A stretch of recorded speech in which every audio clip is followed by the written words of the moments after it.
Mis padres dijeron que no merecía nada en su herencia porque no tenía familia. Elaboré un plan que terminó dejándolos sin un centavo y rogando por ayuda. Tengo 35 años y, durante toda mi vida, fui el plan de respaldo de la familia, el que resolvía todo, aunque me trataran como si apenas importara. El punto de quiebre llegó en Año Nuevo. Preparé la cena, abrí las puertas de mi casa, y en medio de la celebración, anunciaron que me habían sacado del testamento. Todo iría para mi hermano Mateo, el mismo que jamás ha contribuido en nada. Antes de explicar lo que hice, quiero que entiendan quién soy y por qué reaccioné así. A los 14 años no estaba jugando videojuegos como los demás. Empujaba una cortadora de césped por el vecindario cobrando $15 por jardín. A los 16, trabajaba acomodando productos en un supermercado local, aprendiendo el nombre de cada gerente y aceptando los turnos que nadie quería. Mientras mis compañeros planeaban fiestas en el último año de secundaria, yo trabajaba más de 30 horas semanales y mantenía un promedio de 3.8 GPA. No era por ser un prodigio, sino porque no había otra opción. La universidad comunitaria fue incluso peor. Imagina trabajar turno completo en una tienda de autopartes, lleno de grasa y atendiendo a hombres que asumían que no sabía diferenciar un carburador de un convertidor catalítico. Luego, cambiarme la camisa en el coche para repartir pizzas hasta las 2 de la madrugada. 5 horas de sueño y a las 8 de la mañana ya estaba en clase. Así,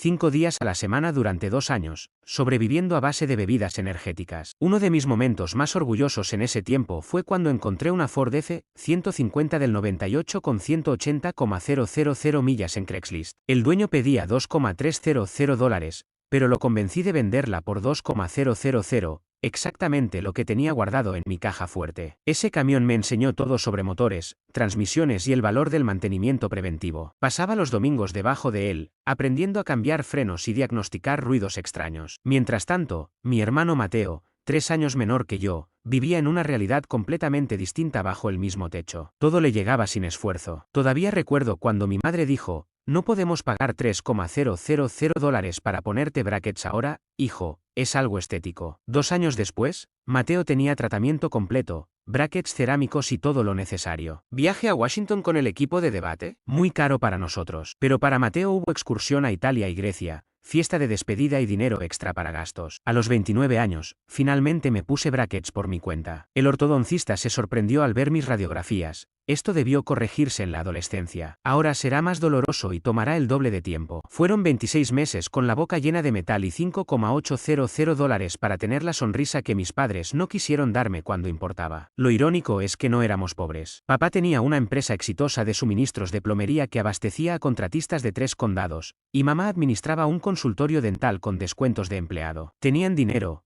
pero para lo que valoraban, y claramente eso no era yo. Aún conservo una foto usando una chaqueta vieja de Mateo, una North Face que él dejó después de una temporada. Me quedaba pequeña, las mangas no cubrían mis muñecas y era imposible cerrarla. Caminé 3 inviernos en Minnesota hacia el trabajo con los labios morados, rellenando las mangas con papel periódico, mientras Mateo iba cómodo en el SUV calefaccionado de mamá. Me gradué de la Universidad Estatal en Ingeniería trabajando de sol a sol. Me levantaba a las 5 para el turno en construcción, terminaba a las 2, iba a clases hasta las 8 y estudiaba hasta medianoche. Fue en la obra donde conocí a Bruno, un tipo con la misma historia, trabajando para pagarse los estudios, primera generación en la universidad. Nos convertimos en hermanos. Cuando las cosas se complicaban, nos cubríamos los turnos o nos prestábamos para libros. Nunca olvidaré cuando compartimos un libro de termodinámica porque ninguno podía pagar $280 por una copia extra. Nos reuníamos en la biblioteca a medianoche, después de los turnos, y tomábamos fotos con nuestros teléfonos para resolver las tareas. Cuando faltaban 2 semestres para graduarme, papá necesitó una cirugía de corazón. El seguro no cubría todo,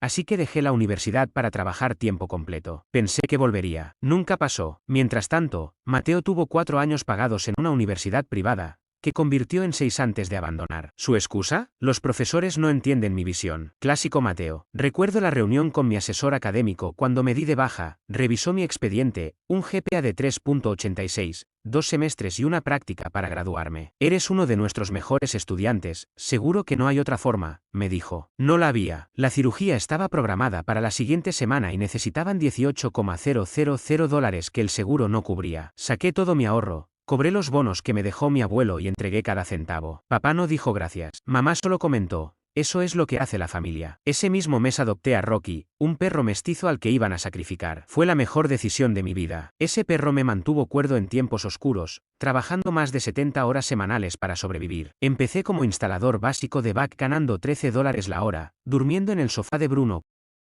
cuando no podía pagar la renta. Tomé cada certificación posible, trabajé feriados, fines de semana y atendí emergencias a medianoche en inviernos de Minnesota, cuando afuera hacía menos 30 grados y la calefacción de alguien dejaba de funcionar a las 2 de la mañana. En 4 años ya ganaba bien como especialista en sistemas comerciales. Aquellos años fueron brutales. Mis manos estaban llenas de cortes por arrastrarme entre ductos y manejar láminas metálicas. Pasaba de áticos a 60 grados en agosto a espacios helados en enero con tuberías congeladas y ratas corriendo por mis botas. Llegaba tan cansado que dormía con las botas puestas, despertando a las 5 para empezar de nuevo. Pero aprendí todo: Lennox, Carrier, Trane, Goodman. Podía diagnosticar un problema escuchando el equipo 30 segundos. ¿Y Mateo? Después de la universidad, saltó entre empleos: barman, vendedor de autos, agente inmobiliario, carrera que terminó porque el jefe no valoraba su potencial. En su etapa de bienes raíces, papá pagó todo: curso de licencia, fotos profesionales, 6 meses de marketing. Mateo llegaba a la oficina al mediodía, movía adornos en su escritorio y daba lecciones sobre su visión estratégica. La gota que colmó el vaso: dejó plantada a una familia que condujo 3 horas para ver una casa porque tenía cita para un masaje. Ni llamó ni avisó. Lo despidieron al día siguiente. Desde ahí, la sangría económica comenzó: $12,000 para otra cirugía de papá, $4,800 para trabajo dental de mamá, $6,700 para reparar el techo, $3,500 para abogados tras un accidente por mensaje de texto y $7,500 para un restaurante fallido de Mateo. Y así siguió. La aventura del restaurante fue la cima de la estupidez. Él y su amigo de la universidad decidieron abrir un restaurante de cocina experimental con combinaciones absurdas: pizza de sushi, helado de nachos, cosas que parecían más un chiste que un menú real. Su gran estrategia para triunfar se basaba en una sola idea: los influencers de Instagram nos harán famosos. Mis padres aportaron $30,000 para cubrir el alquiler y las renovaciones. Mateo, mi hermano, se los gastó en semanas: $8,000 en un cartel de neón que decía fusión con fusión y 12,000 en muebles importados que ni siquiera eran aptos para un restaurante. Nunca sirvieron un solo plato. Antes de inaugurar, el inspector sanitario clausuró el lugar porque no cumplían con requisitos básicos: ventilación adecuada y trampas de grasa. El arrendador se quedó con el depósito por los daños y como siempre, yo terminé cubriendo parte de la pérdida. 3 años después, logré ahorrar lo suficiente para dar el pago inicial de un modesto condominio de $110,000 cerca del college local. Era una ganga. Tenía la preaprobación del banco, había reunido el 12% y la inspección ya estaba programada. Lo comenté en la cena familiar del domingo. Mi padre dejó el tenedor y me miró como si acabara de decirle que quería unirme a una secta. La gente como tú renta, dijo con frialdad. Ser dueño de una casa es para quienes tienen familia. 2 semanas después, mi ahorro desapareció. Lo usaron para cubrir la cirugía de vesícula de mi padre. Al mes siguiente,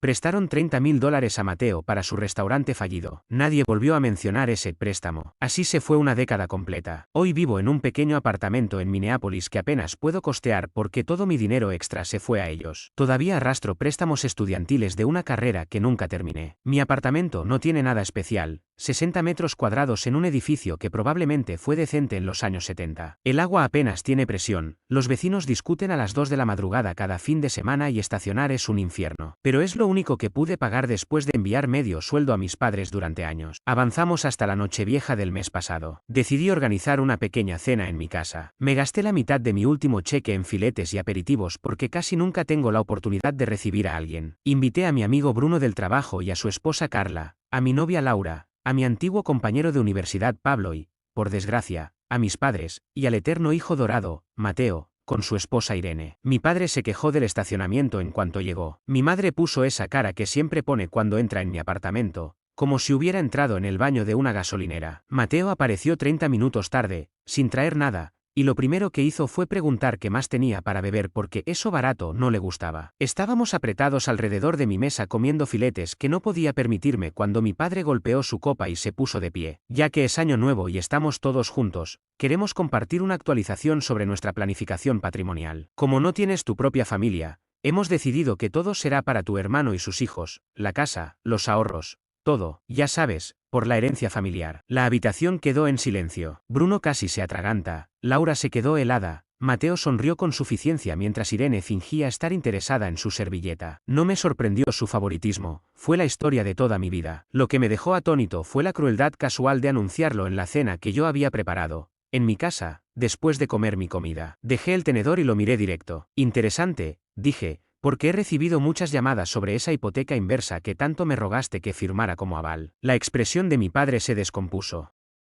¿De qué hablas?, preguntó mi madre con voz cortante. El banco llamó ayer. Están 3 meses atrasados en los pagos de ese préstamo sobre la casa que estás tan emocionado de dejarle a Mateo. El rostro de mi padre enrojeció. Eso es un asunto privado de la familia. También lo es su testamento. Pero no tuviste problema en anunciarlo delante de todos, respondí. Y ya que estamos contando cosas, ¿hablamos de los $42.000 que les presté en los últimos 5 años y nunca devolvieron? ¿O de los $16.500 que le di a Mateo directamente cuando no pudo pagar el alquiler durante 6 meses porque seguía renunciando a trabajos que no estaban a su nivel? Somos tus padres, espetó mi madre. Para eso está la familia. Parece que no toda la familia, dije, señalando a Mateo, que no apartaba la vista de su teléfono. Bruno, que había visto cómo me trataban durante años, intervino. Señora Vargas, con todo respeto, eso fue muy cruel para anunciarlo en una cena de Año Nuevo. No te metas, soltó mi padre. Laura, que conocía a mis padres por primera vez, agregó con frialdad. Entonces quizá deberían haberlo hablado en privado. Me levanté,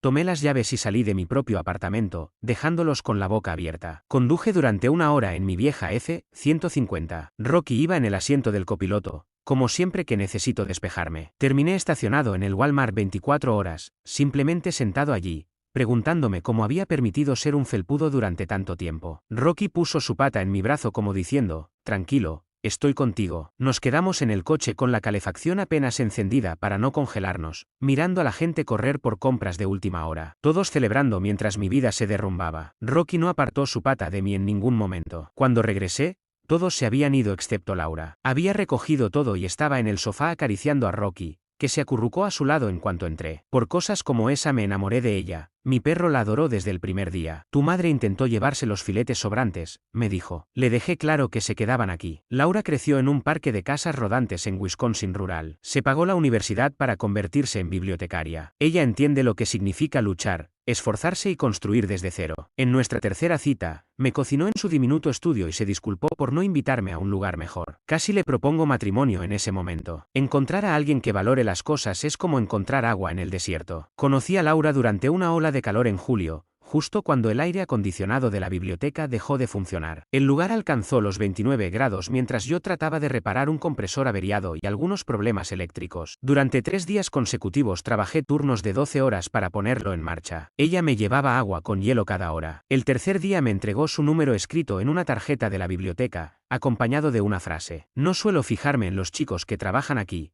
pero haré una excepción. Su forma torpe de decirlo fue perfecta. Hicimos clic. Después de eso, pasaron 2 semanas en silencio. Nada de llamadas ni mensajes de mi familia. Ignoré la llamada de mi madre 3 días después y el mensaje de mi padre pidiéndome que habláramos como adultos. Lo que en realidad quería decir era que conversáramos sobre cómo seguir dándoles dinero sin recibir nada a cambio. Su mensaje decía, tenemos que aclarar lo de tu comportamiento inapropiado en la cena. Tu madre está muy molesta. Llámanos cuando quieras actuar como un adulto. Traducción. Queremos que nos pidas perdón por avergonzarnos frente a nuestros amigos y que vuelvas a financiar nuestro estilo de vida. No iba a pasar. En el trabajo, Bruno notó mi cambio. Amigo, te ves distinto, me dijo mientras terminábamos de instalar un sistema nuevo en un restaurante. Bruno ha estado en todo conmigo. Cuando no pude pagar la renta durante mi primer año como aprendiz de back, fue en su sofá donde dormí. Cuando quise mejorar el motor de mi camioneta, pasamos 3 fines de semana en su garaje, llenos de grasa, hasta terminarlo. Ese tipo es más familia para mí que mi propia familia. Aquella vez instalábamos una unidad nueva en la azotea de un restaurante elegante. Era enero en Minnesota, lo que significaba trabajar a menos 12 grados, con el viento atravesando nuestros overoles. La mayoría se habría quejado, pero Bruno y yo teníamos un sistema. Él hacía las conexiones mientras yo manejaba la grúa. Luego cambiábamos para que ninguno se congelara en el mismo lugar. Eficiencia pura, nada de quejas.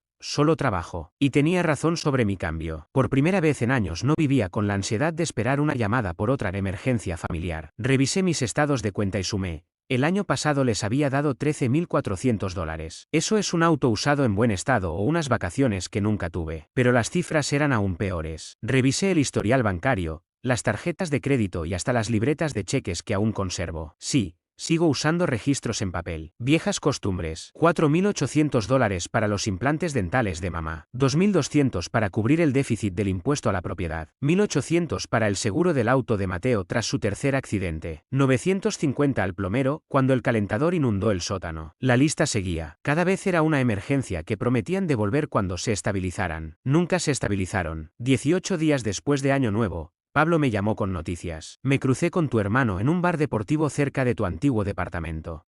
Se la pasó quejándose de que estás arruinando a tus padres. Pero escucha esto, dijo que refinanciaron la casa 3 veces, no solo para la hipoteca inversa. Usaron el dinero para comprar un bote, pagar su boda en un resort de golf e invertir en el negocio de recuerdos deportivos de un amigo, que quebró. Ese dinero, que juraban era para gastos médicos y reparaciones, lo habían derrochado. El bote era un modelo de 26 pies con motores gemelos, amarrado en un muelle exclusivo del lago Minnetonka. $42.000 financiados con la tercera refinanciación. Mientras no podían ayudarme con mis $4.800 de préstamo estudiantil tras perder mi empleo, encontraron $35.000 para la boda de Mateo en un club de golf. Y la famosa inversión, apenas una estafa. Su amigo compró camisetas firmadas y tarjetas de béisbol antes de desaparecer con casi todo el dinero. Los restos inútiles quedaron pudriéndose en el garaje de mis padres. Al día siguiente, fui a ver a un abogado. Era un tipo cuyo edificio había reparado en plena ola de calor. Se acordaba de mí y aceptó ayudarme con un plan. Se llamaba Andrés y tenía un pequeño despacho especializado en bienes raíces y contratos. Cuando reparé su sistema BAC en aquel calor de 39 grados, logré redirigir el flujo para mantener su sala de servidores fría, salvándole miles en posibles pérdidas. Lo recordó cuando me vio 2 años después. No tardaron en contactarme. Primero mi madre. El banco dice que intentas salir del préstamo. Van a ejecutar la hipoteca. No puedes hacernos esto. Luego Mateo. ¿Qué demonios? Mamá y papá están histéricos. No puedo con esto. Arréglalo. No respondí. Después recibí un correo de un abogado. Mi madre le dijo que yo me había comprometido verbalmente a cubrir la hipoteca indefinidamente y quería formalizarlo. Se lo reenvié a Andrés sin comentarios. No tienen caso, me aseguró. Están desesperados. El correo citaba un estatuto absurdo sobre responsabilidad filial que ni siquiera aplica en Minnesota. También insinuaba que mis años de apoyo financiero creaban un contrato implícito. Andrés se rió. Este tipo no sabe la ley o espera que tú no la sepas. No respondas a nada. Bloqueé sus números. Cambié de correo y solo lo di a personas de confianza. Me concentré en el trabajo, tomé turnos extra y, por primera vez en mi vida adulta, comencé a ahorrar. Cuando vi mi cuenta tras un periodo completo sin darles dinero, casi no lo creí. $3.842 con 17 céntimos. Después de 3 periodos, más de 10.000 en ahorros. Abrí una cuenta de alto rendimiento solo para un fondo de emergencia, algo que siempre quise. Empecé un trabajo extra los fines de semana instalando sistemas inteligentes para el hogar, aprendido con tutoriales en línea. Cobré $45 la hora y en un mes tenía reservas para 3 fines de semana. Mientras tanto, Mateo presumía en Instagram sobre su aventura emprendedora, lo que sea que signifique. Yo, en silencio, acumulaba efectivo. El negocio secundario surgió cuando instalé un termostato inteligente y cámaras en mi apartamento. Mi casero lo vio y me pidió hacerlo en su casa. Luego me recomendó a su hermano, que quería un sistema completo con iluminación, cerraduras, seguridad y climatización automatizadas. El boca a boca corrió y pronto me llamaban para trabajos bien pagados. Hice una web sencilla, tarjetas básicas y abrí cuenta en Square. Casi sin gastos iniciales, puro beneficio. Por fin reparé la transmisión de mi camioneta, algo que pospuse 2 años porque siempre que ahorraba, alguien de mi familia necesitaba dinero. Pequeñas victorias, pero enormes para mí. Laura se mudó conmigo, reduciendo a la mitad el alquiler. Trajo su estantería llena de libros, la colcha de su abuela, y de pronto, mi apartamento se sintió como un hogar. Me inscribí en clases nocturnas para terminar mi ingeniería. ¿Puedes creer que mi primer examen fue 20 años después de empezar la universidad? Laura me hacía tarjetas y me evaluaba como si fuéramos universitarios. El día de la mudanza fue solo nosotros y Bruno con su camioneta. Ella tenía lo justo, libros, ropa, un escritorio restaurado por ella y tazas de café de cada biblioteca en que trabajó. Nada lujoso, todo práctico y con historia. Subimos todo en una tarde y cenamos pizza en el suelo, agotados. Me miró y dijo, ya se siente más como hogar que cualquier otro lugar donde viví. Supe entonces que me casaría con ella. Hice la cuenta final de todo lo que les di, préstamos, pagos de facturas, rescates de emergencia y préstamos que avalé. El total, $112.648 en 10 años. Ese número me golpeó como un ladrillo. Con esa cantidad podrías dar el pago inicial de una casa en la mayoría de los lugares o cubrir por completo una carrera universitaria sin préstamos. El archivo que armé para llevar un control de todos los préstamos que les había hecho fue una revelación. Tuve que revisar más de 10 años de extractos bancarios, facturas de tarjetas de crédito y registros de cheques. Cada entrada representaba una llamada de ellos con una emergencia o un desfase temporal. Imprimí la hoja y la pegué en la puerta del refrigerador como recordatorio de algo que jamás volvería a hacer. Mis padres intentaron buscarme en mi lugar de trabajo. Estaba en una obra cuando mi jefe, que ya conocía varias historias, les dijo que se marcharan o llamaría a la policía. Mateo dejó mensajes en mi teléfono del trabajo, insultándome de todas las formas posibles, hasta que mi jefe bloqueó el número. Llegaron a perseguirme por diferentes obras. La primera vez, estaba trabajando en un techo cuando mi jefe me avisó por radio: esas personas que mencionaste están aquí. Después, interceptaron a un aprendiz en el estacionamiento para sonsacarle mi horario. La tercera vez, llevaron a Mateo, que me gritaba desde abajo mientras yo estaba en un andamio. Mi jefe los amenazó con llamar a la policía y se fueron corriendo. Luego me asignaron a ubicaciones remotas durante semanas para que me dejaran en paz. El colmo llegó cuando mi arrendador me llamó: hay una pareja mayor intentando entrar a tu departamento, dicen que son tus padres y que es una emergencia. Corrí a casa y los encontré dentro de su auto frente a mi edificio. Al verme, salieron casi saltando como si fuera un operativo especial. Por fin, dijo mi padre: no puedes ignorarnos. ¿Qué quieren?, pregunté manteniendo la distancia. El banco va en serio esta vez, intervino mi madre, con los ojos rojos. Empezarán el proceso de ejecución hipotecaria. Podemos perder la casa. No es mi problema, respondí. ¿Cómo puedes decir eso? La voz de mi padre subió de tono. Necesitamos $18,000 para ponernos al día. Solo esta vez y luego lo resolveremos. ¿Como cuando pensaban dejarle todo a Mateo?, pregunté. Se miraron entre ellos. Hemos hablado de eso, dijo mi madre con cautela. Tal vez fuimos precipitados. Así que, de pronto, ¿mi herencia vuelve a estar sobre la mesa porque necesitan dinero? Familia ayuda a familia, insistió mi padre. Sabes que Mateo no puede colaborar. Está pasando por un mal momento. ¿Por 20 años? Interrumpí. Eso no es una mala racha, es su personalidad. Mientras los escuchaba intentando manipularme otra vez, algo hizo clic en mi mente. Esto no iba a terminar nunca. Ellos seguirían quitándome todo hasta dejarme vacío, y después me desecharían en cuanto no me necesitaran. Si seguía cediendo, en 20 años tendría 60 años, sin ahorros, trabajando hasta morir para mantener su retiro y las fracasadas aventuras de Mateo. Les propongo un trato, dije. Por fin, respondió mi padre. Hablé con mi abogado. Redactó un contrato. Cancelaré por completo la hipoteca inversa, no solo los atrasos, con 3 condiciones. Sus ojos brillaron. Cualquier cosa, dijo mi madre rápido. Primero, transfieren la propiedad a mi nombre. Segundo, podrán vivir ahí hasta morir, pero me pagarán renta a valor de mercado, no una cifra simbólica. Tercero, firmarán un acuerdo legal en el que se comprometen a no pedirme nunca más dinero por ningún motivo. El rostro de mi padre se enrojeció. Eso es extorsión después de todo lo que hemos hecho por ti. ¿Cómo qué? Dime una sola cosa, lo reté. Te criamos, respondió mi madre, como si fuera un acto heroico. No, yo me crié solo mientras financiaba su vida y los errores de Mateo. Mi padre golpeó el capó del auto. Eres una vergüenza. No firmaremos. No pagaremos renta. Esa casa es nuestra. No, es del banco. Y pronto no será de ustedes. ¿Dejarías a tus padres sin hogar?, preguntó mi madre, llorando. ¿Qué clase de hijo eres? El tipo de hijo que está harto de ser usado. El que ustedes desangraron durante décadas. El mismo que borraron del testamento. Me encogí de hombros. Arréglenselas solos. Estás abandonando a tu familia, gimió mi madre. Aprendí de los mejores, respondí antes de darles la espalda e ignorar sus gritos. Se quedaron en el coche otra hora, seguramente esperando que saliera a disculparme como siempre. No lo hice. Cuando por fin se fueron, sentí algo que no experimentaba hacía meses: paz. Dormí toda la noche. Más tarde, Mateo llamó gritando amenazas sobre cómo me haría pagar. Colgué, bloqueé su número y dormí mejor que nunca. Eso fue hace 18 meses. 6 meses después, el banco ejecutó la hipoteca de mis padres. Intentaron pelearlo, incluso demandarme alegando un supuesto contrato verbal. Su abogado abandonó el caso al no recibir el anticipo. El proceso fue un desastre. Alegaron prácticas de préstamo abusivas, pidieron protección por bancarrota, intentaron afirmar que tenían un acuerdo conmigo para cubrir los pagos. El juez desestimó todo en 10 minutos. Un nuevo abogado renunció cuando tampoco pudieron pagarle $5,000 tras la primera audiencia. Terminaron representándose solos, con el resultado previsible. Corté todo contacto. El único lazo era mi primo Esteban, que de vez en cuando me mandaba mensajes contándome cómo seguía la situación, no porque se lo pidiera, sino porque pensaba que debía saberlo. Viven en un complejo cutre junto a la autopista, me dijo un día. Tu padre sigue diciendo que recapacitarás en cualquier momento. Esteban y yo nunca fuimos muy cercanos,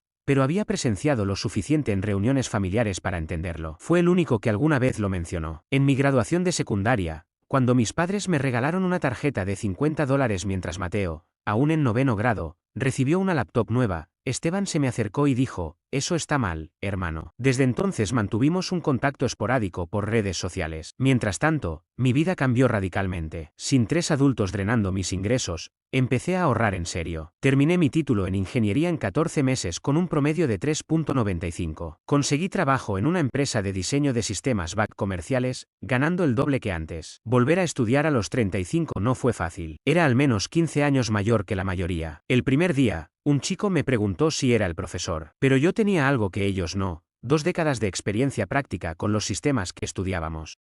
Lo que ellos veían en libros, yo lo había reparado en áticos a 43 grados y en sótanos helados. Los profesores empezaron a pedirme que explicara aplicaciones reales. Mi proyecto final, un sistema de modernización para mejorar la eficiencia energética en edificios comerciales antiguos, ganó el premio a la innovación del departamento y me llevó directo a mi nuevo empleo. Además, el negocio paralelo con Bruno explotó. Nos constituimos como empresa, contratamos a 2 personas y cerramos contratos con 3 compañías de gestión de propiedades. El trimestre pasado, mis ganancias superaron lo que antes ganaba en un año. Bruno maneja la parte administrativa, y yo superviso lo técnico y la formación. Comenzamos instalando sistemas inteligentes en viviendas, pero pronto pasamos a IoT comercial, conectando edificios completos a plataformas centralizadas de monitoreo y mantenimiento. El gran salto llegó con un contrato con Riemont Properties, que gestiona 22 edificios en la zona. Querían reducir sus costos energéticos en un 15% y modernizar toda su cartera. Ese solo acuerdo duplicó nuestro negocio en una noche. 6 meses después de cortar relación con mis padres, di el pago inicial de una casa modesta de 3 habitaciones con un gran garaje en un vecindario tranquilo. Jamás imaginé que algún día tendría algo así. Mi casa no es lujosa, pero está bien cuidada, una construcción de los años 70 con unos 170 metros cuadrados sobre un terreno de 1/4 de acre. Aún conserva gabinetes noventeros, encimeras laminadas y alfombra beige en la planta superior,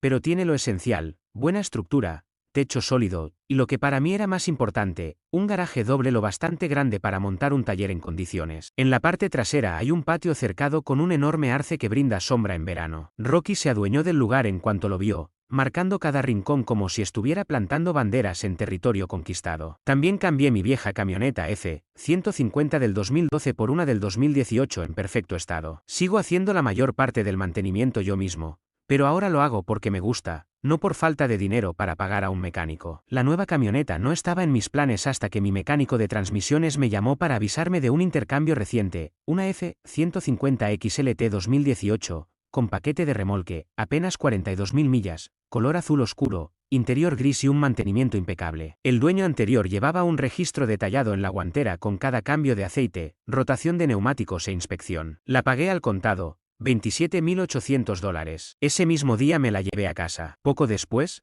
Laura se mudó conmigo. Convertimos la habitación extra en una biblioteca para sus libros, y yo mismo construí los estantes. Ella sigue trabajando en la biblioteca, pero la ascendieron a jefa de programación infantil y juvenil. Siempre ha tenido un talento especial para tratar con niños. Su promoción llegó 3 meses después de mudarse, la anterior encargada se jubiló y la junta la eligió por unanimidad. Desde entonces ha lanzado programas muy populares, como un taller semanal de STEM para chicas de secundaria que triplicó la asistencia y atrajo fondos de empresas tecnológicas locales. Ahora gestiona todas las actividades para niños y adolescentes, desde cuentacuentos para los más pequeños hasta talleres de programación para estudiantes de secundaria. Su salario subió $12.000, dinero que destinó a su plan de retiro y a un fondo para renovar la casa. El pasado verano, la llevé de campamento al mismo lago que tanto nos gusta, solo que esta vez llevaba un anillo en el bolsillo. Nada ostentoso, pero de buena calidad. Le pedí matrimonio al atardecer, junto a la orilla, lejos de las playas públicas, en un pequeño acceso que conocía por haber trabajado en casas de la zona. Preparé una fogata, coloqué unas sillas y hasta le puse a Rocky un collar con moño para la ocasión. Tenía un discurso preparado,